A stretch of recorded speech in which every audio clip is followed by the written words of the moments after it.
Hi there, welcome to your 4 to 5. We are on top of 3 major developing stories this evening across the state and the Triad. In Winston-Salem, a father is accused of murdering his 2 children, then killing himself. In Greensboro, it's day 2 of the Student Nutrition Services labor dispute strikes. And down in Charlotte, Carolina Panthers owner David Tepper grilled as he speaks to media for the first time after the firing of head coach Frank Reich. But our first stop is for our top story this afternoon. The Forsyth County community is mourning after a tragic murder-suicide involving children. Winston-Salem police are investigating why a father shot and killed his 20-year-old son and 16-year-old daughter. Both were students, one at Winston-Salem State University, the other at Atkins High School. WFMY News 2's Giselle Thomas joins us live as investigators work to figure out what happened. Now, Winston-Salem police say they were called to a home in this neighborhood around 3:30 this morning. And when they arrived, they found a father dead along with his 2 children. Now, investigators say that the father, identified as 55-year-old David Lee Houston, shot and killed his son, 20-year-old Alexander Houston, and his daughter, 16-year-old Kaylee Houston. Police say after Houston shot his children, he turned the gun on himself. The mother was inside at the time and called police. She was not hurt. We spoke to a neighbor who says this comes as a shock to everyone who knew the family. My son and him used to throw the football together, and we would see them bonding out here with their dad. He came across as a man who cared a lot about his family and did everything he could possibly do in the home and outside the home. That's what it appeared to when you see it on the outside. Now, Alexander Houston was a student at Winston-Salem University and Kaylee attended Atkins High School. Mental health services are being offered at both schools for students and staff. Now, police have not released details on exactly what led up to this shooting, and neighbors have told me that they can't believe that a tragedy like this happened in their neighborhood. Live in Winston-Salem, Giselle Thomas, WFMY News 2.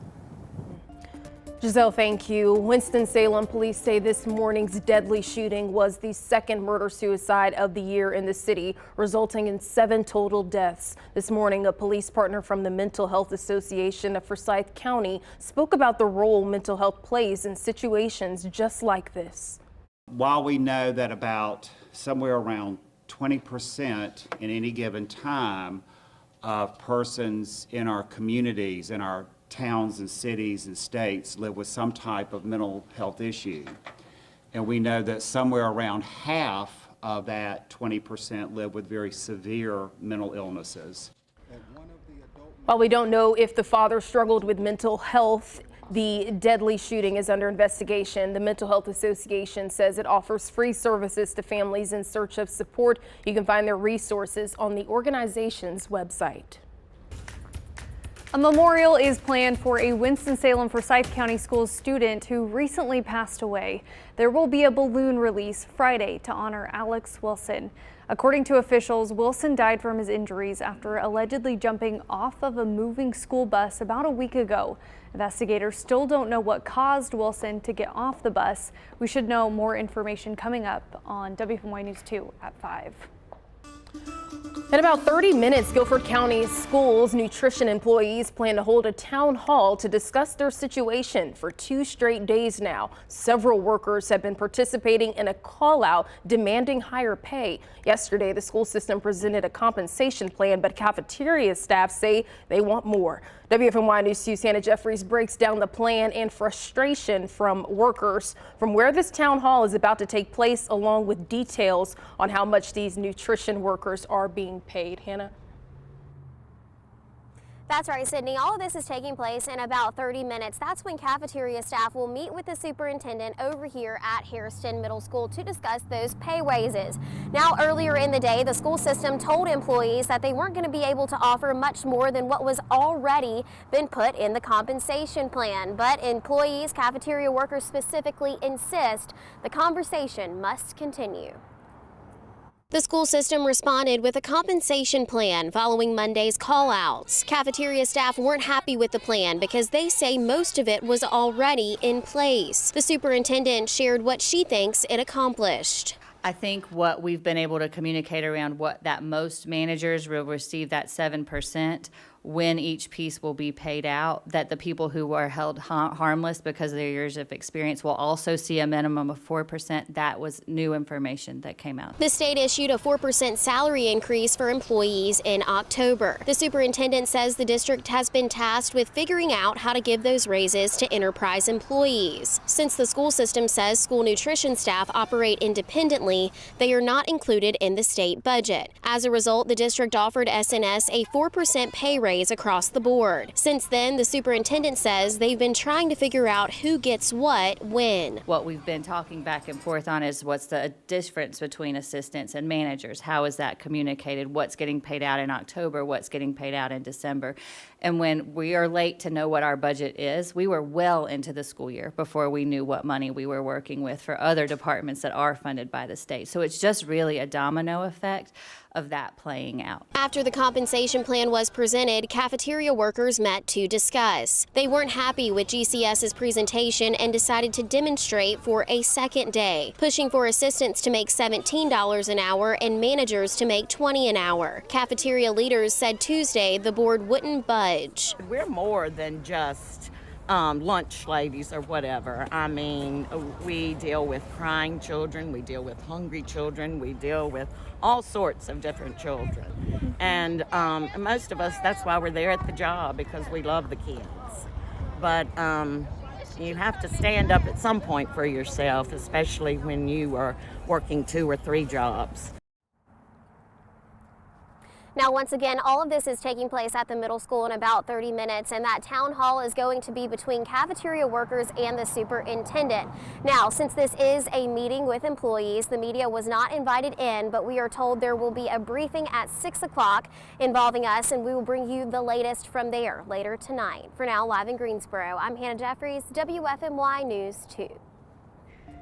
Thank you, Hannah. Over the last 2 days, Guilford County schools and several organizations have been working together to fill the void of absent student nutrition workers by providing lunches to children.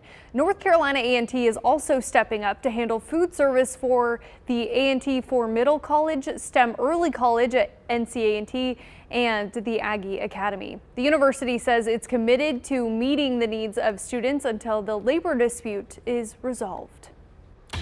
To another major story in our state, the Carolina Panthers owner David Tepper grilled by reporters following the firing of former head coach Frank Reich 11 games into the season. This morning, Tepper spoke to the media about past decisions, the midseason move, and the future fans can look forward to. WFMY News 2's Jalen Gilkey is here to break it all down. Yes, Sydney, things got a bit testy down at Bank of America Stadium as reporters from all over made their way to the Queen City for their chance to ask David Tepper the hard-hitting questions that Panthers fans from all across the nation want answered. You fired 3 coaches during the season, since the time you took over. Do you feel like that is going to make it more difficult to get a quality head coach here if you choose to hire someone next year? No. And why? I think that, I don't know, and again, I'm not going to get into it here, but I think that, there are different reasons why different things happened in each case. You guys see, like I said, everything is out in the field, everything is known over time, and I think people know it, the league knows it, and people in the league know it. So I think that if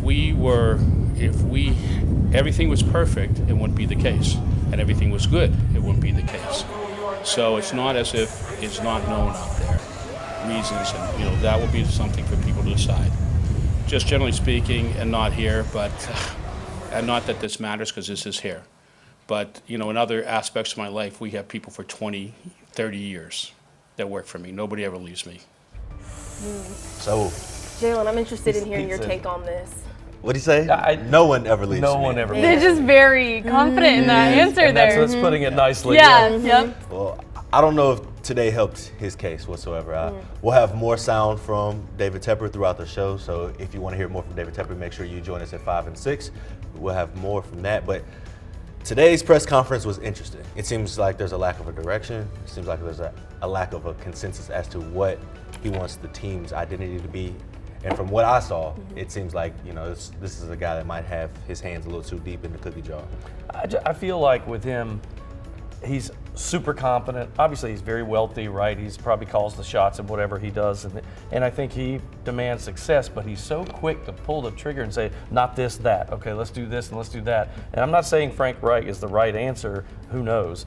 But he won't have a chance to figure it out anymore. I saw some folks talking with that same standpoint, talking about that on social media. It's just really quick. I just felt like this press conference gave me more questions than answers. Yes. He was just going around them. That's so right. I don't know. I guess the future is kind of shaky, you could say. I like that nobody ever leaves me. No one ever leaves No one. No leaves one ever leaves me. Yeah, All this right. is a developing story. We'll continue to cover that along the way, Jalen. Thank you. Eric, let's talk a little bit about the weather. Let's do that. The weather never leaves us either. It's here whether you like it or not. It stays, sticks around.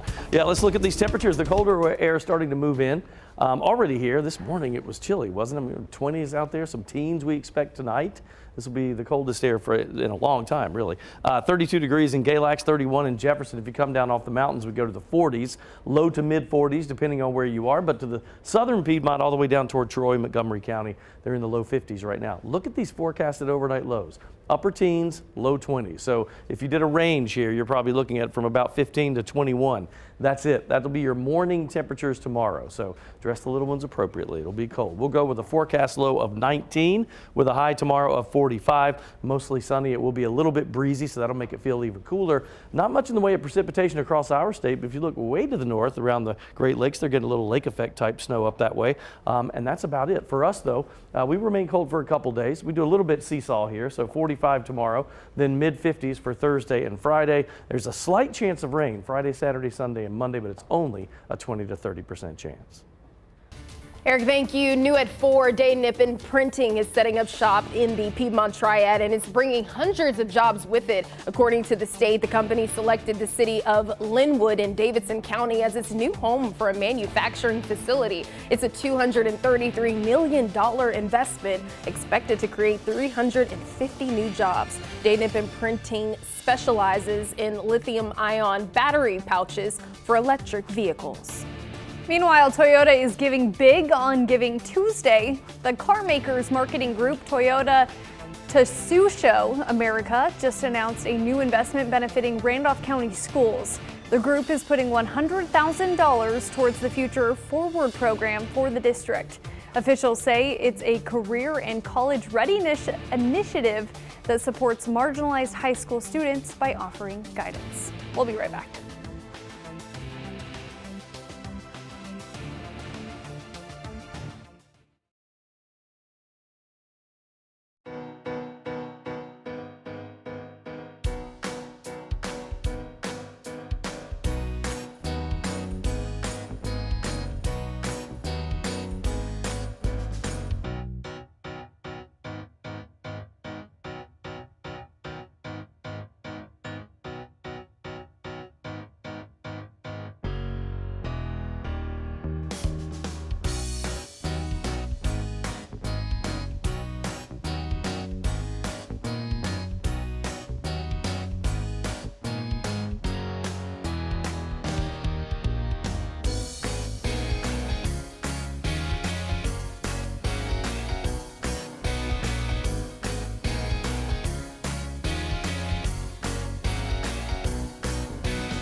You know, every holiday season, a North Carolina staple reaches out to mixologists and bartenders across the state to feature their holiday drink featuring the iconic soda. This year, Cheerwine came to Greensboro mixologist Emma Smith. She works at Neighbors Bar to show off her skills using their holiday punch. Emma said this was a process.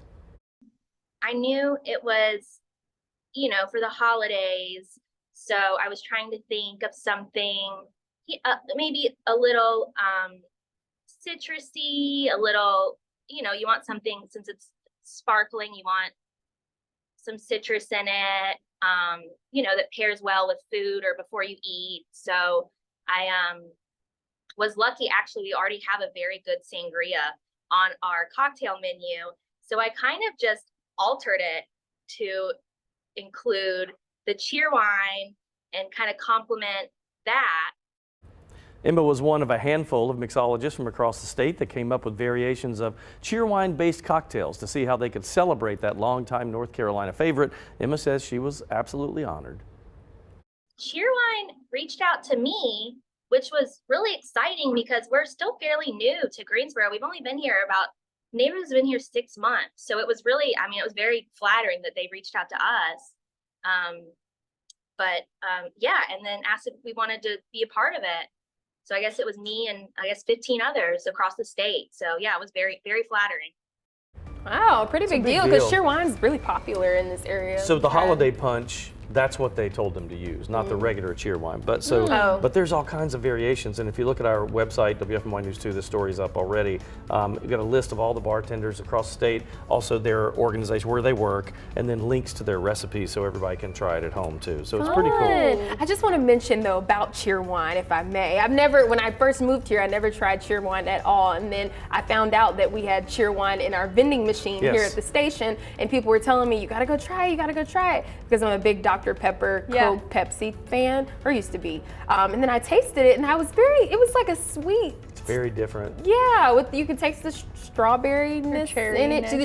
Like a cherry soda, sort of. Yeah, cherry. That's exactly how I felt too. I went up to I was at a restaurant, and they're like, okay, we've got this Cheerwine, and I was like, wait, what is that? I've never heard of that. I thought it was like, you think it was a wine? I was like, I couldn't even say what we did it too, though. Most We were people like, do. does that have alcohol in it? Like, what are we talking? Right. Real quick, did you try it? No, I haven't yet, but I want to. But those bars are featuring those drinks for the month of December, so I gotta go try check it out. Yeah, try it out. We'll be right back.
cold weather moving in. This morning, I stepped out and said, you want to just turn right around, go right back inside. Yeah, we're going to see more of this tomorrow. We're looking for overnight lows in the upper teens, low 20s, depending on where you live. Now, this particular forecast model has us at 20. I'm calling for 19 for the low tonight, but thereabouts. What's the difference, right? And the range is basically from about 15 to 21 across the area. Wilkesboro forecasted at 17, Yadkinville the same reading, 15 in Reedsville, 18 in Danbury. It is going to be cold out there. Dropping down pretty quickly too tonight, the hour-by-hour outlook showing us in the low 30s, in fact, right at the freezing mark by about 8 p.m., going through those 20s and down to about 19 by the time we get to about 6 a.m. We'll watch for that 5 to 6 a.m. We'll see that overnight low. Clear skies right now, pretty much a story all across North and South Carolina. Way up to the north, they have some snow showers in parts of New York State and Pennsylvania, northern PA, but for us, we're in good shape. It is a little bit breezy thanks to that high pressure. We don't like that because that makes things a little bit worse. It makes it feel a little bit cooler. But tomorrow, 45. After that, mid-50s. Thursday, Friday, sunny Thursday, but a little rain chance, small. But Friday, Saturday, and Sunday, warmest day, 61 on Saturday with that 20% chance of a shower.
For a lot of people, the first year of the pandemic was a time they picked up new skills and hobbies, and that's true for one pair of sisters. Just at 9 years old and 12 years old, these girls taught themselves how to crochet. Our news partners in Minnesota introduce us to Sisters Loom. At the Reese household, bedtime routines look a bit different. I'm making a rainbow turtle. This is how 9-year-old Orly and 12-year-old Farah unwind. I started with like loom band bracelets and bead bracelets. But after learning how to crochet through YouTube videos, they were hooked. As they grew and started making more stuff, like the rooms were getting full with crafting items. And then we just took the crafting skills and kind of made a business with them. During the pandemic, they launched Sisters Loom. We started off with small things by YouTube, and then we kept searching up bigger things to make. Their creations are called amigurumi, the Japanese art of crocheting stuffed creatures. We're saving it for college, but some of the money we make, we spend it on stuff. And we put some in the business to buy other things. I see how special it is. I'm not sure they quite get how awesome it is that they're doing this already at such a young age, but it's been really awesome to see their skills growing and talking to people, learning lots of math, how much money, they have to charge for things. And giving back, sending turtles once a month to people with Guillain-Barré syndrome. It's when a person's immune system harms their body's nerves. Farrah had it when she was 4. Actually, when she was learning how to crochet and stuff, they said it's actually really great, for her fingers and things like that. Now their creations can be found all across the country and beyond. If people are buying things for people who lost somebody, stuff like that, and then they say it makes the people really happy that they sent it to. A chain reaction. And you can support the sister by checking out their website, Sisters Loom, or following them on Facebook. So my grandma taught me how to crochet when I was younger. It was a thing for maybe 1 or 2, 3 months, and then it just kind of, fell off. But it was a really cool skill to be able to learn. And actually one of our directors, Michaela, she sews and crochets. So it's really cool watching her do that too. I was gonna say, I was thinking of some of it. We even have some producers that are really into it. I gotta give credit for everybody who can do it. Mm-hmm. My mom's a big quilter. It's not quite the same, but she's into that. That's but I always tell her, I'm like, Mom, it skips a generation. I'm sorry. I don't have the crafts that you do, but it's incredible. And at 9 and 12 years old, to be able to do that. Mm-hmm. It's very just, what's the word, peaceful, because it's kind of a pattern. So you're just sitting there doing it, but it just, I don't know, some people have different ways to be at peace and be calm and things of that nature. And I feel like sewing is one of those things. Yeah, I think that would calm me down if I could be crafty enough. All right, we'll be back after this break.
if you could just hear us during the commercial break. Welcome back to the 4 to 5. Yes, We're having a good absolutely. I am asked to focus and do my job, and I can't with you guys. We got weekend vibes up in here. Yeah, That's Well, what's speaking of happening. the weekend, you went out of town. Yep. How's that for you? Good. Family's looking beautiful. I got to see all the nieces and nephews, and they were just talking up a storm. Even the little ones. Feels good to go home. What about you guys? I was here. Eric was here as We well worked too. together. I had a great weekend though. It was very nice, and I too. got to talk to some of my family, you know, as well too. So, but it was good. Our family comes to us, which is Oh, great for that's how it- Thanksgiving. yeah. So we had a house full. At one point, when friends came over, we had 14 people in our house. Oh, I'm yeah. not kidding. I think that's about where we were at with my 4 brothers, and now we have, sister-in-laws and babies. Extended packed family. house. It just gets fuller and fuller every year. I And swear. sometimes But you that's have the to beauty of it You have to all. walk outside. Give me Yeah, just it's so 5 loud. You're minutes just like, outside, okay. right? Yeah. You're like, where's Hunter? Oh, don't worry about Ah, me. just give her a minute. Give her a minute. Wandering around. We're All gonna right. talk some sports. Yeah, let's do that first. First things first, of course, the new coach in charge at Bank of America Stadium. Special teams coordinator Chris Tabor has been named the interim head coach for the Panthers as the team begins its search for its 4th head coach since David Tepper bought the team. And while it'll be a challenge, Tabor said he's looking forward to a chance at maybe turning things around. Well, I think obviously everything that we're always trying to do is put ourselves in position to win games, and that's what we're working on. I mean, really what we're doing right now, and I know it's very cliche-ish, but there's a process. And Tuesday's process. We've got to win today to set us up for tomorrow. And if we can do those things, I always say that sets you up for success and gives you an opportunity for success on Sunday. And that's what we're trying to get done. Well, Tabor will get his first shot at securing a victory this Sunday in a matchup against the Buccaneers. 11 months ago, the Panthers officially hired Reich. Now, if you remember, in March, Reich and the Panthers traded star wide receiver DJ Moore and the Panthers' first-round pick next year to the Chicago Bears in order to get the #1 pick in the 2023 draft. Coach Reich was given the power to help decide who that pick would be, which turned out to be Bryce Young. Reich started the season in control of play calling, but after losing 6 straight games, the head coach relinquished those duties to offensive coordinator Thomas Brown. That relationship lasted only 3 games, with the Panthers securing 1 victory in that stretch. Despite the minor success, Reich took back play calling duties last week, citing his experience. Reich took over the reins after former coach Matt Rule was fired 2 years into his contract before heading to Carolina. Reich was fired as the head coach of the Indianapolis Colts. He was let go from the Colts mid-season last year after a little over 4 seasons. During his time there, he had 41 wins, 35 losses, and 1 tie as head coach. This year wasn't the first time Reich was part of the Panthers organization. He was actually Carolina's first ever starting quarterback in their inaugural season in 1995. He threw the first touchdown pass in franchise history. New at 4:30, some bad news for Wake Forest fans. Starting quarterback Mitch Griffiths announced on social media today that he has entered the transfer portal. He's set to leave the Demon Deacons as a graduate transfer with 2 years of eligibility remaining. In a tweet, the quarterback said he will be transferring in May after his graduation. Also, Wake Forest's backup quarterback also said on social media he will be transferring in May as well. Well, the cold weather's starting to move in. We felt it today, didn't we, with those temperatures mostly only in the 40s for some folks, some low 50s, just depending on where you are. But we're all clear right now. We'll go out to a wider shot, but basically all across North Carolina and South Carolina, it's just all sunshine. Now, as we head into the night, temperatures will drop quickly. We don't have a lot of clouds to hold in that heat, so it will be a little breezy and chilly. Overnight lows expected around 19 degrees tonight, and that's an average, right? So between 15 and probably 21 if you went from north to south across the area. High pressure to the north makes it breezy and cold. That's a little bit of insult to injury. And then tomorrow, we're up to the mid-40s with all sunshine. Still sunny on Thursday and a warmer 56. And then 54 on Friday. At least we have a slight rain chance. We need that for the drought situation, but it's only a 20 to 30% chance. That's for Friday, Saturday, and Sunday.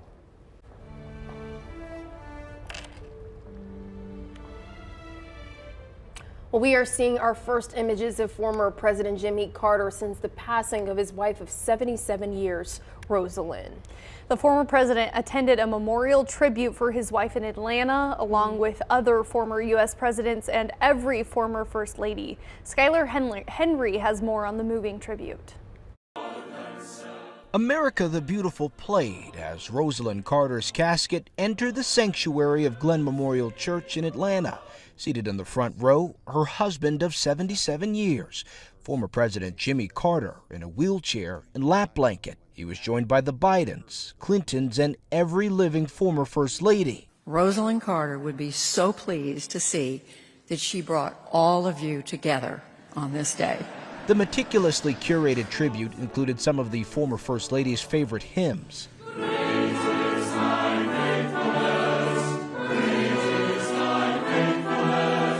And the scripture passages that informed her life. Love your neighbor as yourself. The Carter's son, Chip, memorialized his mother.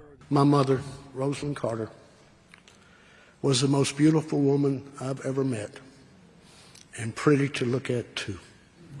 And daughter Amy shared a love letter her father wrote 75 years ago. But when I see you, I fall in love with you all over again. Does that seem strange to you? It doesn't to me.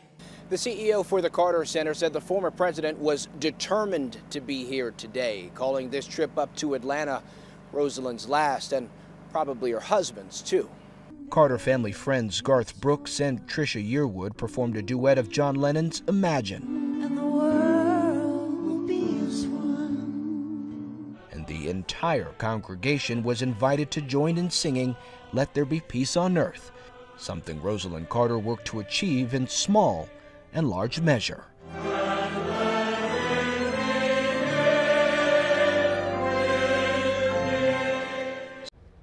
A private funeral will be held tomorrow, and Mrs. Carter will be laid to rest at the family's home in Plains, Georgia.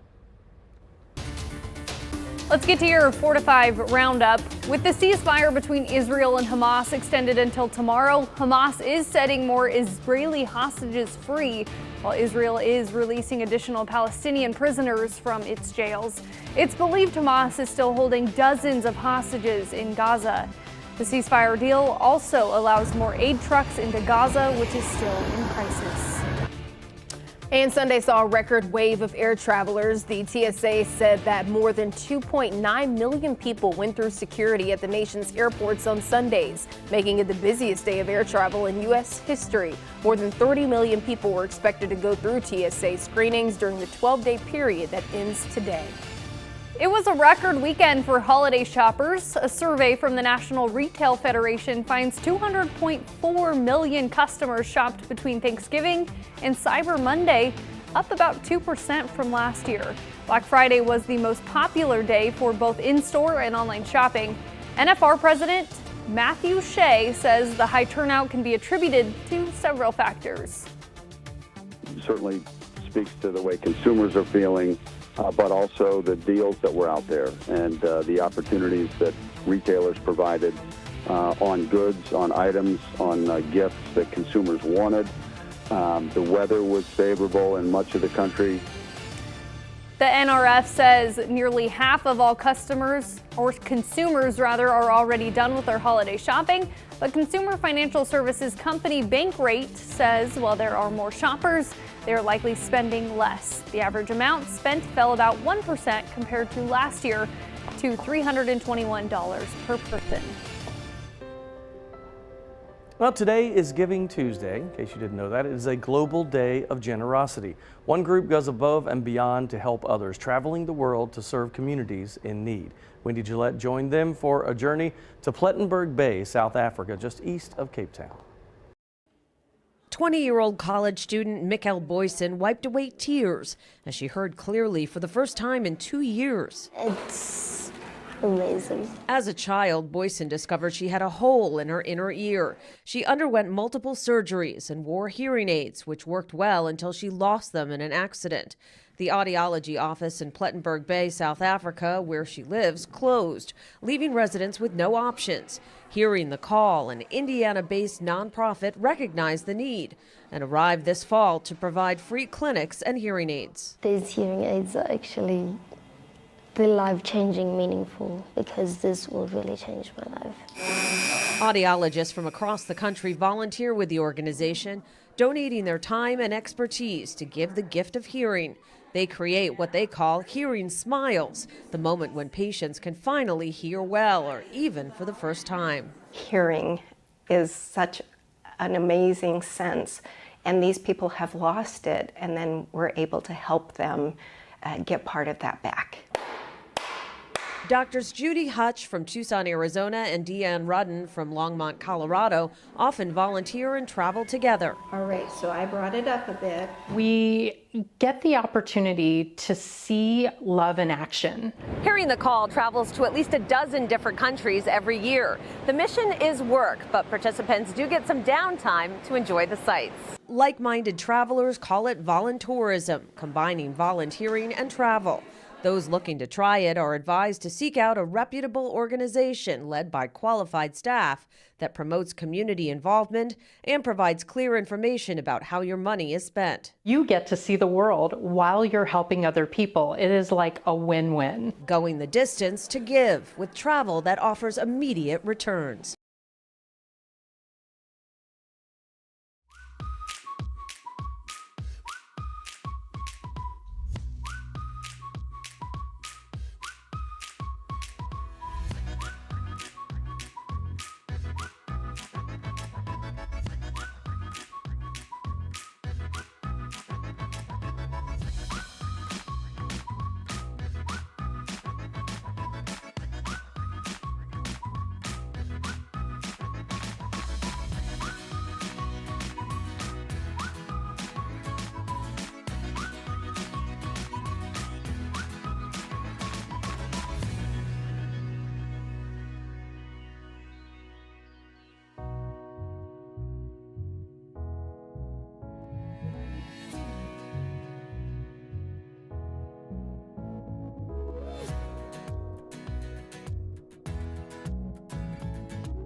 A heart-wrenching message from one Minnesota family after the death of a loving husband, father, and friend. They are urging people going through hard times to seek help.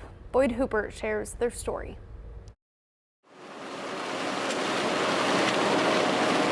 143 harvests have come and gone since the 1880 founding of the Webster farm. But this one feels different to Mitchell Webster. I'm not used to driving the combine. Feels wrong to Mitchell's sister Jen, too. That's Dad's office. He's supposed to be in there. Brian Webster would be in the combine bringing in the corn. He planted it. Pretty much planted it all. If not for the August morning when Brian's wife Kim found him at his semi. He was my love of my life. At age 58, Brian had died by suicide. I just wish he would have talked to me. Sadly, the Webster story is all too familiar. The National Rural Health Association says the suicide rate among farmers is 3.5 times the general population. Key reasons cited by the group ring true to Brian's family. You're at the mercy of all these different obstacles, and a lot of it you don't have control over. Unpredictable weather and financial pressures bear down hard on farmers, who are often reluctant to seek mental health care. There's still a pretty big stigma around mental health and, keeping your feelings to yourself. It's a very, unfortunately, still a common thing in agriculture. Brian's family decided to address the stigma head on in his obituary, writing that he died from complications with depression. Few of Brian's neighbors knew he had struggled with the mental illness that had run in his family. Passed on again to Brian's youngest son, Tom. People judge me, I guess, whatever. I mean, it's a real thing, so it's an illness, but I'm not scared to let people know I have it.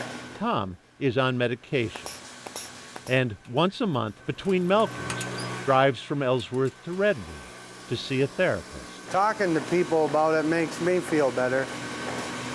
I mean, that's what seems to help me. Brian had sought medical help too.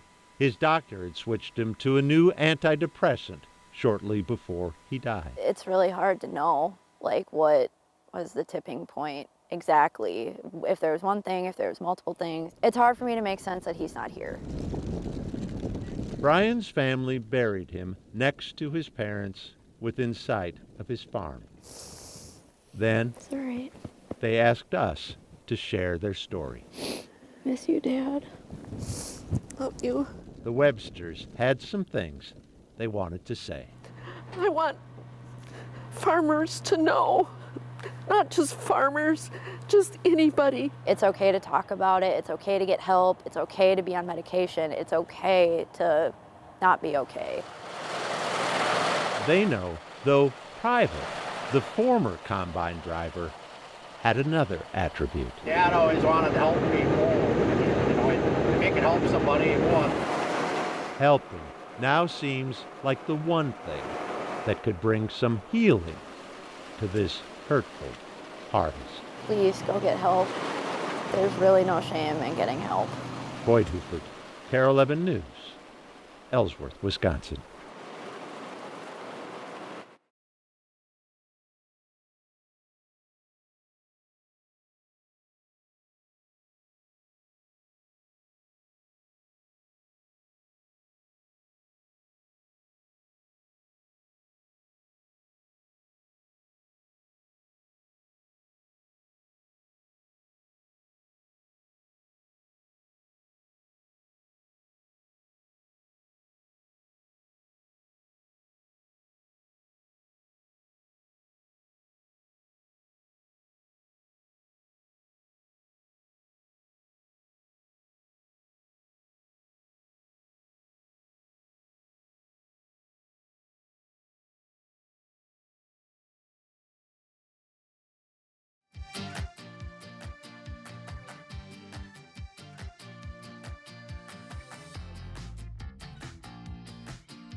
Well, if you enjoyed the Taylor Swift's film following her tour, get ready because Beyonce has arrived on Thursday. Her new movie Renaissance following her tour premieres across America. I keep laughing because this is exciting for Sydney and myself. I love Beyonce. Yeah, I really do. Well, like Swift's, it gives fans a behind-the-scenes perspective of how they put on shows. Plus, you get to learn about the struggles that come with it. Jamie Yukas gives us a sneak peek. She's one of the biggest celebrities in the world and one of the most private. But Beyonce's new film Renaissance offers a rare glimpse into the superstar's personal life as she meticulously pulls off the biggest tour of her career. The thing that stood out to me the most from the film was how candid Beyonce was about certain aspects of her life that we didn't really know about. Stephen J. Horowitz, senior music writer for Variety, was one of the lucky few to attend Saturday night's premiere in Beverly Hills. When she's talking about her knee surgery that she had to undergo before this tour, you get to see her in rehab, you see how worried her mother is about her, and you see the resilience of what it is to be at that level of superstardom, to push through the pain. The star-studded event was a highly private affair, with guests being given the location less than 24 hours beforehand. The dress code? Cozy opulence. The film's release comes more than a month after Beyonce made a surprise appearance at the premiere of Taylor Swift's concert movie, which has scored more than $200 million at the box office so far. I think it's a testament to people like Taylor Swift and Beyonce that they turn their tours into cultural experiences. It takes a real level of superstardom to get people to leave their house and watch a concert that they may have already seen. Jamie Yukas, CBS News, Los Angeles. Oh, I'm so excited. I think for any artist, just being able to, it's one thing to go to the concerts and everything, but we know with being on TV, there's so much that goes on behind the scenes. And so it's so fun to be able to dive into that for any artist to see what that process was like. Think about the costume changes. Like I think she had about 100. Beyonce did. I believe. I've heard someone say that.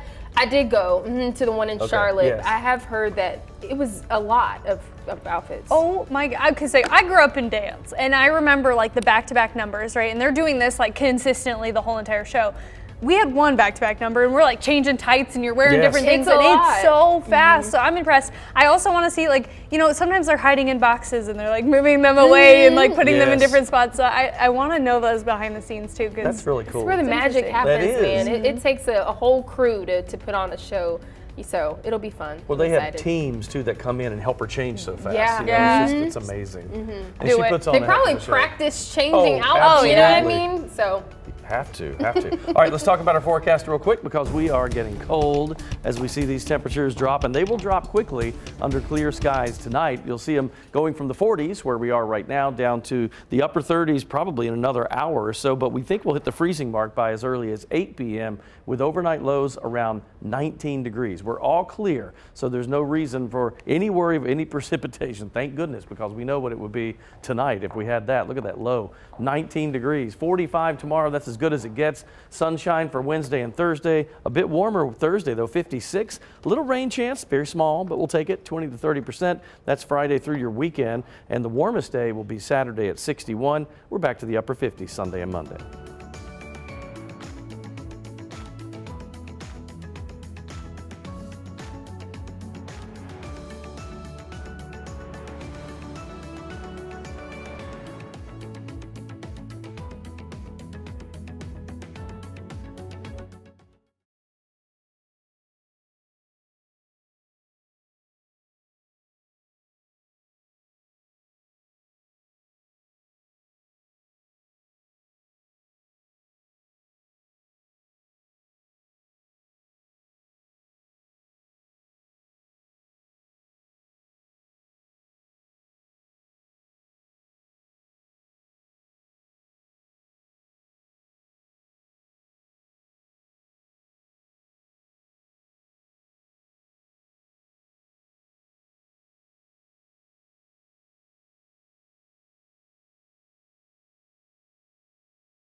That meeting is taking place right now. They're actually in the middle of it over here at Hairston Middle School. Now, the meeting is...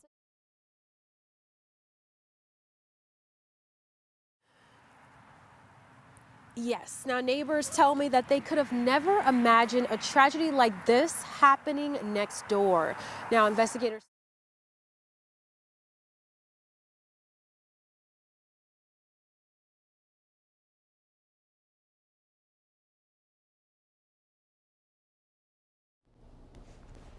Hi, doing a mic check 1, 2, 3, 4, 5 for temperatures dropping below freezing once again tonight.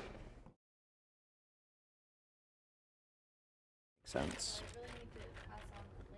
Hi, Alabama, Alaska, Arizona, Arkansas, California, Colorado, Connecticut, Delaware, Florida, Georgia, Hawaii, Idaho.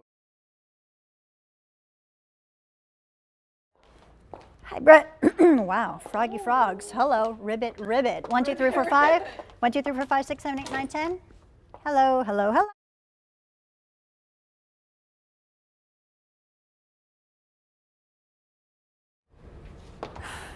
Check 1, 2, 3, 4, 5, 6, 7, 8. 1, 2, 3, 4, 5, 6, 7, 8.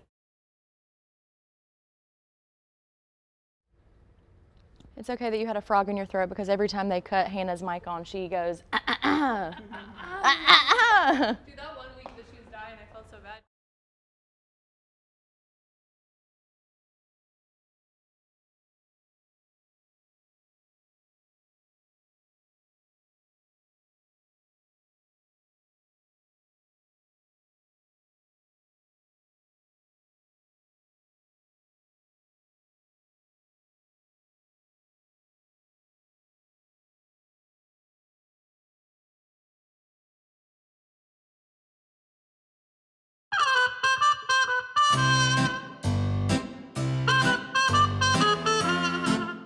Hi there, it's time for my 2 cents. Today, since we've gotten the holiday kind of over with, we've had some time to readjust, I want to look back because Thanksgiving dinner, as you well know, if all the relatives come to your house like they do mine, you've got a lot going on.